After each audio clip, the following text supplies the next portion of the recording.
नमस्कार दोस्तों। प्रधानमंत्री नरेंद्र मोदी के अमेरिका से लौटते ही डोनाल्ड ट्रंप ने उनसे अपनी दोस्ती तोड़ दी है और ये दोस्ती टूटने की जो सबूत हैं, जो तीन बड़े सबूत हैं, वो भी अब नजर आने लगे हैं। दोस्तों, जिस दोस्ती के कसीदे प्रधानमंत्री नरेंद्र मोदी पढ़ा करते थे, my friend Donald Trump, my friend Donald Trump कहा करते थे, अब उस दोस्ती की कितनी लाज डोनाल्ड ट्रंप ने रखी है, वो आज की इस वीडियो में हम आपको बताने वाले हैं। दोस्तों, आप गोदी मीडिया पे तमाम खबरें देखते होंगे, अमेरिका यात्रा के बाद भी देख रहे होंगे कि भाई किसने किसकी कितनी तारीफ कर दी, कौन कितने कस के गले लग गया और किसने किसकी कुर्सी खींच दी। इस तरीके की तमाम खबरें आपने गोदी मीडिया के चैनल्स पर देखी होंगी, लेकिन असलियत क्या है वो आज की इस वीडियो में आप देखिएगा। दोस्तों, किस तरीके से डोनाल्ड ट्रंप ने प्रधानमंत्री नरेंद्र मोदी की दोस्ती की धज्जियां उड़ाई हैं, किस तरीके से दोस्ती तोड़ी है, आज इस वीडियो में देखिएगा। सबसे पहले दोस्तों, इस वीडियो पर गौर करिए। यह वीडियो सोशल मीडिया पर बेहद वायरल है और यह वीडियो दिखाती है असलियत कि किस तरीके से प्रधानमंत्री मोदी का अमेरिका में अपमान किया गया है। यह पहली वीडियो है, देखिए इस पहली वीडियो को। यह जापान के प्रधानमंत्री हैं, जापान के प्रधानमंत्री की अमेरिका यात्रा की यह तस्वीर है। इसमें जब जापान के प्रधानमंत्री अमेरिका पहुंचते हैं, व्हाइट हाउस के बाहर उनकी गाड़ी पहुंचती है, तो डोनाल्ड ट्रंप खुद उन्हें रिसीव करने के लिए पहुंच जाते हैं बाहर। दूसरी तस्वीर में जॉर्डन के राजा पहुंचते हैं व्हाइट हाउस के बाहर, तो यहां पर भी डोनाल्ड ट्रंप उनको रिसीव करने के लिए बाहर पहुंच जाते हैं, बाकायदा उनके लिए 2 मिनट पहले वहां पर खड़े रहते हैं। ये डोनाल्ड ट्रंप यहां पर दिखाई दे रहे हैं और ये जॉर्डन के राजा। तीसरी तस्वीर है दोस्तों, ये तीसरी तस्वीर है इजराइल के पीएम की। इजराइल के पीएम यहां पर पहुंचे हुए हैं और डोनाल्ड ट्रंप इनसे हाथ मिलाते हुए नजर आ रहे हैं। लेकिन चौथी तस्वीर है हमारे विश्व गुरु की, प्रधानमंत्री नरेंद्र मोदी की। प्रधानमंत्री नरेंद्र मोदी के अमेरिका दौरा जब होता है, मोदी व्हाइट हाउस के बाहर पहुंचते हैं, लेकिन यहां पर वो सीन नहीं दिखाई दे रहा जो इन तमाम तस्वीरों में नजर आ रहा है, जो इन तीनों में नजर आ रहा है। वो यहां पर क्यों नहीं नजर आ रहा है, ये बहुत बड़ा सवाल है जो अब उठने लगा है। सवाल ये कि डोनाल्ड ट्रंप जब जॉर्डन के राजा को रिसीव करने जा सकते हैं, जापान के राजा को रिसीव करने जा सकते हैं, इजराइल के राजा को रिसीव करने जा सकते हैं, तो हमारे विश्व गुरु को रिसीव करने आखिर क्यों नहीं आ सकते? क्यों अपने एक सहयोगी को उन्होंने मोदी को रिसीव करने के लिए भेज दिया? क्यों डोनाल्ड ट्रंप खुद बाहर नहीं आए? ये तमाम तस्वीरें अब उठने लगी हैं और इसे प्रधानमंत्री नरेंद्र मोदी के अपमान के तौर पर देखा जा रहा है। इसलिए क्योंकि डोनाल्ड ट्रंप को मोदी खुद अपना दोस्त बताते हैं, ये कहते हैं कि भाई मोदी तो हमारे सबसे प्रिय मित्र हैं, ऐसा दावा किया जाता है। तो फिर प्रिय मित्र अपने दूसरे प्रिय मित्र को रिसीव करने के लिए आखिर क्यों नहीं आया? इसके अलावा दोस्तों, ये बहुत बड़ा झटका है। झटका इसलिए क्योंकि इसे देखकर ये साफ तौर पर लग रहा है कि कहीं ना कहीं डोनाल्ड ट्रंप अब मोदी की दोस्ती को नकार रहे हैं। वहीं दोस्तों, इस पर अब लोग जो है, ये जो झटका डोनाल्ड ट्रंप ने बाहर ना आकर मोदी को दिया है, उसके बारे में जनता क्या बात कर रही है, उस पर भी गौर करिएगा। ये तमाम ट्वीट्स हैं जो सोशल मीडिया पर लोगों ने वीडियो को शेयर करके लिखे हैं, मैं इसे आपको पढ़ के बता देती हूँ। सूरज लिखते हैं, खुद को विश्व गुरु बताने वाले मोदी को रिसीव करने ट्रंप नहीं आए। देखिए, what do you want to say on this, ये भी पूछा गया है। इसके बाद मनराज मीना का ट्वीट देखिए, लिखा है कि ट्रंप द्वारा मोदी जी को रिसीव नहीं किए जाने की कड़ी निंदा करता हूं। ये तंज कसते हुए इस तरीके का ट्वीट कर रहे हैं। इसके अलावा प्रवीण का ट्वीट देखिए, लिखा है कि ट्रंप कितना कमीना है, उनका कमीनापन देखो, दूसरों को खुद रिसीव करने जाता है, लेकिन मोदी जी गए तो अपनी ऑफिस के एक कर्मचारी को भेज दिया। जब ट्रंप भारत आए तो खुद लेने ना जाएं बल्कि नड्डा को भेजें, ये सलाह दे रहे हैं। भैया, आपको याद ही होगा जब डोनाल्ड ट्रंप भारत आए तो कितना भव्य कार्यक्रम नमस्ते ट्रंप करके बहुत बड़े कार्यक्रम का आयोजन किया गया था सरकार की तरफ से। लेकिन यहां पर हमारे प्रधानमंत्री के साथ क्या हो रहा है, ये देखिए आप इन तस्वीरों में। और इसीलिए ये कह रहे हैं कि भाई जब अब की बार डोनाल्ड ट्रंप आए तो उन्हें खुद रिसीव करने मत जाइएगा, नड्डा को भेज दीजिएगा। अनीश का ये ट्वीट देखिए, लिखा है कि साहेब का डंका पूरे विश्व में बज रहा है। पिछले हफ्ते अमेरिकी राष्ट्रपति डोनाल्ड ट्रंप से 4 राष्ट्राध्यक्ष मिलने आए। जापान, जॉर्डन, इजराइल और भारत के राष्ट्राध्यक्षों ने उनसे उनके दफ्तर में मुलाकात की।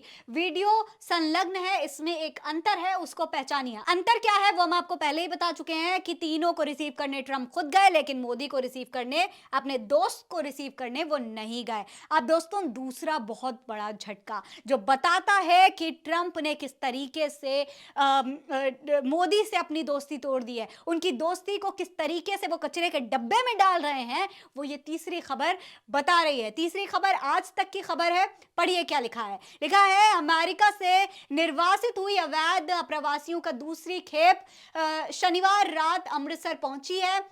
अमेरिकी सैन्य विमान में सवार एक भारतीय निर्वासित व्यक्ति ने दावा किया है कि पूरी यात्रा के दौरान उसके पैरों में जंजीर और हाथों में हथकड़ी लगाई गई थी। यह दावा उस घटना के ठीक एक सप्ताह बाद किया गया है जब निर्वासित लोगों की पहली खेप ने भी ऐसी ही शिकायतें की थी। उसके बाद देश में काफी हंगामा मचाया गया था, यहां तक कि संसद में विदेश मंत्री एस जयशंकर को भी इस मामले में जवाब देना पड़ा था। यानी कि दोस्तों ये बहुत बड़ी खबर है और ये दूसरा बहुत बड़ा झटका है जो मोदी के भारत वापस आने के बाद, मोदी के अमेरिका से लौटने के बाद ट्रंप ने दिया है भारत को। इसलिए क्योंकि पहले भी ये चीज हुई थी, पहले भी इसी तरीके से हथकड़ी लगाकर पैरों में जंजीरें बांधकर भारतवासियों को वापस देश में भेजा गया था। इसके बाद ये उम्मीद की जा रही थी कि भाई जब मोदी जाएंगे अमेरिका तो वहां पर वो कोई ना कोई बात तो जरूर करेंगे, डोनाल्ड ट्रंप से इसके बारे में शिकायत करेंगे। अगर कुछ नहीं किया तो भी अगर वो एक बार भी डोनाल्ड ट्रंप से बोल देंगे कि ट्रंप आप हमारे दोस्त हैं, माय फ्रेंड डोनाल्ड ट्रंप, आप इस तरीके से हमारे लोगों को इस तरीके से तो मत भेजिए, हम अपने लोगों को खुद रिसीव कर लेंगे। लेकिन डोनाल्ड ट्रंप से शायद मोदी ने कुछ भी नहीं कहा, या अगर कहा है उस मीटिंग में क्या हुआ, क्या बात हुई, मोदी ने डोनाल्ड ट्रंप से इसके बारे में बात की या नहीं की, ये तो नहीं कहा जा सकता, इसके बारे में किसी को भी नहीं पता है। लेकिन एक बार फिर से उसी तरीके से हथकड़ी बांधकर जंजीरें लगाकर जब भारतवासियों को वापस भारत भेजा जाता है तो कहीं ना कहीं इसे भारत के लिए बहुत बड़े झटके के तौर पर देखा जाएगा। और ये दूसरा बहुत बड़ा सबूत है इस बात का कि डोनाल्ड ट्रंप मोदी की दोस्ती को नकार रहे हैं। मोदी के देशवासियों को अगर इस तरीके से अपमानित करके भेजा जा रहा है तो ये प्रधानमंत्री नरेंद्र मोदी के लिए एक बहुत बड़ा चुनौती है, एक बहुत बड़ा चैलेंज है कि आपका दोस्त, आपके करीबी इस तरीके से आपके देशवासियों को अपमानित कर रहे हैं। तीसरा जो बहुत बड़ा झटका है दोस्तों, वो आप जरा इस खबर को देखें, और ये वाकई में सबसे ज्यादा शर्मनाक, सबसे ज्यादा निंदनीय घटना है जो डोनाल्ड ट्रंप के देश ने, अमेरिका ने की है। ये सबसे निंदनीय घटना है और इसे जब आप पढ़ेंगे तो आपका भी खून खौल जाएगा। लेकिन प्रधानमंत्री नरेंद्र मोदी का खून खौल रहा है या नहीं, यह पता नहीं। सबसे पहले आप इस खबर पर जरा गौर करिए। खबर है कि एसजीपीसी ने निर्वासित सिखों को दस्तार नहीं पहनने देने के लिए अमेरिकी अधिकारियों की निंदा की है। आप सोचिए, दस्तार होती है दोस्तों वो पगड़ी जो सिखों की शान होती है, सिखों के सर पर हर वक्त रहती है। वो पगड़ी सिख कभी नहीं उतारते हैं, लेकिन अमेरिका ने उस पगड़ी को, उस दस्तार को उतार दिया।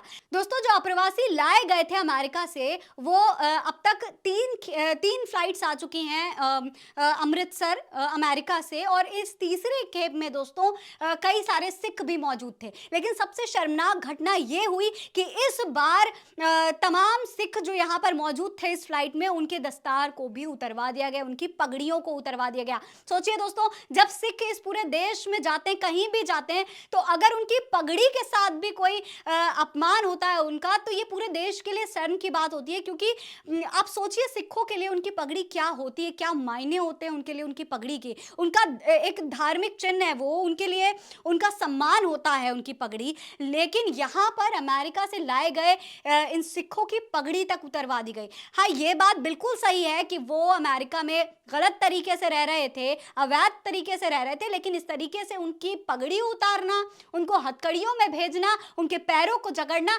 ये पूरे देश के लिए शर्म की बात है कि इस तरीके से उनको अपमानित किया जा रहा है। अब दोस्तों देखिए जरा खबर क्या है, पूरी खबर किस तरीके से बताई गई है। खबर में लिखा है कि शिरोमणि गुरुद्वारा प्रबंधन समिति ने अमेरिका से भारत में लाए गए अवैध भारतीय प्रवासियों के दूसरे जत्थे में शामिल सिखों को कथित तौर पर दस्तार पहनने की अनुमति नहीं देने के लिए अमेरिकी अधिकारियों की रविवार को कड़ी निंदा की है। एसजीपीसी ने सोशल मीडिया पर कुछ तस्वीरें प्रसारित होने के बाद यह बयान दिया है। तस्वीर में ये नजर आ रहा है कि अमृतसर हवाई अड्डे पर आव्रजन औपचारिकताएं पूरी करने के दौरान सिखों ने दस्तार नहीं पहनी है। यानी कि इसमें बताया गया है कि शिरोमणि गुरुद्वारा प्रबंधन ने इस बात की निंदा की है कि जब जो तस्वीरें सामने आई उसमें सिखों की पगड़ी उनके सर पर नहीं थी। जब वो अमृतसर पहुंचे तो उनके सर पे पगड़ी नहीं थी और इसी बात की निंदा अब खुद शिरोमणि गुरुद्वारा प्रबंधन कर रहा है। आगे लिखा है खबर में कि अमेरिका से 116 अवैध प्रवासियों को लेकर एक विमान शनिवार देर रात अमृतसर अंतर्राष्ट्रीय हवाई अड्डे पर उतरा और एक निर्वासित व्यक्ति ने दावा किया कि यात्रा के दौरान निर्वासितों को हथकड़ियां लगाई गई और उनके पैर जंजीरों से बांध डाले गए। ये बात मैं आपको पहले की खबर में भी बता चुकी हूँ। उसके आगे खबर में लिखा है कि अमेरिका से लाए गए निर्वासितों के दूसरे जत्थे में पंजाब से 65, हरियाणा के 33, गुजरात के 8, उत्तर प्रदेश, महाराष्ट्र और राजस्थान से 2-2 तथा हिमाचल प्रदेश और जम्मू कश्मीर से 1-1 शख्स शामिल था। लेकिन हवाई अड्डे पर शनिवार रात पहुंचे निर्वासितों के लिए लंगर और बस सेवा उपलब्ध कराने के वास्ते तैनात किए गए एसजीपीसी के अधिकारियों ने निर्वासित सिखों को दस्तार पहनाई। अमेरिका से भारत पहुंचे सिखों में से एक ने दावा किया कि जब वो अमृतसर हवाई अड्डे पर उतरे तो उन्होंने दस्तार नहीं पहन रखी थी। उन्होंने बताया कि जब वो अवैध रूप से अमेरिका में दाखिल हुए तो उनसे दस्तार उतारने के लिए कहा गया। यानी कि इन सिखों की जो दस्तार थी, इनकी जो पकड़ी थी, वो अमेरिका ने उतरवा दी थी। अब इस पूरे मामले पर शिरोमणि गुरुद्वारा प्रबंधन ने काफी निंदा की है और इस बात के लिए सरकार से भी अपील की है कि इसके लिए आप अमेरिका सरकार की निंदा करें, अमेरिका सरकार से कहें। मोदी जी से अपील की है कि मोदी जी अपने दोस्त से कहें कि भाई आप किस तरीके से हमारे लोगों को, हमारे देशवासियों को अपमानित कर रहे हैं। आप हमारे सिखों की पगड़ी उतार रहे हैं। सिखों की पगड़ी अगर उतारी जा रही है तो इस देश में सभी का अपमान है। अगर एक सिख का अपमान हो रहा है तो सारे देशवासियों का अपमान हो रहा है। अगर एक सिख की पगड़ी उतर रही है तो समझिए पूरे देश की पगड़ी उतर रही है, मोदी की भी पगड़ी उतर रही है। तो मोदी की पगड़ी आखिर डोनाल्ड ट्रंप ने कैसे उतार दी? ये बहुत बड़ा सवाल है। और सवाल ये भी है कि ये तमाम नेता जो भारतीय जनता पार्टी में जीत कर बड़े बड़े पदों पर बैठते हैं, विधायक बनते हैं, जीत हासिल करते हैं, वो क्या कर रहे हैं? ये तमाम सिख नेता हैं दोस्तों, ये तीनों सिख नेता इस बार दिल्ली के विधानसभा चुनाव में भारतीय जनता पार्टी से जीत हासिल करके आगे आए हैं, सरकार बनाने वाले हैं। ये तीन नेता अगर आप देखेंगे तो इन तीनों ने पगड़ी पहन रखी है, इन तीनों के सर पर पगड़ी है। आप समझ सकते हैं कि इनको पगड़ी की जो अहमियत होती है वो पता होगा कि सिखों के लिए इस पगड़ी का क्या सम्मान होता है, क्या ये सिखों के धर्म में इसका कितना महत्व है। लेकिन इनमें से किसी भी नेता ने अब तक भारतीय जनता पार्टी के किसी भी सिख नेता ने इस पर आपत्ति नहीं जताई, निंदा नहीं की है। आखिर क्यों? दोस्तों ये सवाल अब लगातार उठने लगे हैं। साथ ही साथ भारत सरकार क्यों नहीं अपने लोगों को वापस ला रही है, ये भी बहुत बड़ा सवाल है जो जनता उठा रही है कि इतना समय हो गया, क्या भारत सरकार अब तक ट्रंप से ये नहीं कह सकती थी कि आप रहने दीजिए, आप हमारे लोगों को अपमानित करके भेज रहे हैं, आप रहने दिए, इस तरीके से अपमानित मत करिए हमारे लोगों को। इतनी फ्लाइट्स आ चुके हैं, देश की सुरक्षा की भी बात है, लेकिन बावजूद इसके लगातार 3 फ्लाइट्स अमेरिका से वापस आ चुकी हैं और आने की और भी फ्लाइट्स आने की उम्मीद है। तो लगातार अगर इतनी फ्लाइट्स आ रही हैं तो इससे प्रधानमंत्री नरेंद्र मोदी को एक बार तो सवाल जरूर करना चाहिए था डोनाल्ड ट्रंप से, लेकिन अब तक कोई सवाल नहीं किया गया है। ऐसे में अब दोस्तों ये बहुत बड़ी बात है जो कि पूरे देश में उठने लगी है कि क्या डोनाल्ड ट्रंप ने मोदी की दोस्ती को नकार दिया है, क्या दोस्ती को तोड़ दिया है? आपको क्या लगता है? अपनी राय में कमेंट सेक्शन में लिखकर जरूर बताइएगा। यह खबर आप उल्टा चश्मा यूसी पर देख रहे हैं। नमस्कार।